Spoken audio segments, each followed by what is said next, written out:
Welcome ஓம் முருகா சேனல்லேருந்து பேசுகிறேன். மீன் குழம்பு எப்படி வைக்கிறது பார்க்கலாம்.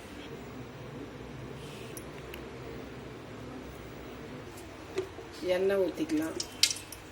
எண்ணெய், கடுகு, வெந்தயம், கடுகு, கருவேப்பிலை, வெந்தயம், பச்சை மிளகாய், வெங்காயம், பூண்டு, புளி தண்ணி, மஞ்சள் தூள், மிளகாத்தூள், கல் உப்பு, சாம்பார் வெங்காயம் இப்போ நல்லா வதங்கிடுச்சு. இப்போ தக்காளி போடலாம். இப்போ நல்லா வதங்கிடுச்சு. புளி தண்ணி ஊற்றலாம். இப்போ நல்லா கொதிக்க வைக்கலாம். நல்லா கொதிக்குது பாருங்கள் மீன் குழம்பு.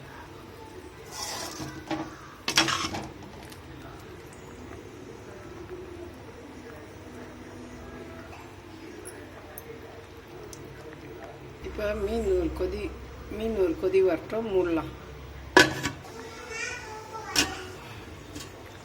இப்போ நல்லா குழம்பு கொதிக்குது. சும்மா ஒரு மீன் எப்படி இருக்கு பார்க்கலாம். இப்படி பாருங்கள், நல்லா வெந்து போச்சு. அவ்வளோதான். இப்போ சாப்பிட்லாம். சாப்பாட்டுக்கு பாருங்கள், நல்லா வெந்து போச்சு மீன் குழம்புலே. அவ்வளோதான். இப்போ ரெடி. சாப்பாட்டுக்கு சாப்பிட்லாம். உங்களுக்கு பிடிச்சிருந்தா எப்படி இருக்கு சொல்லுங்கள். தேங்க்யூ.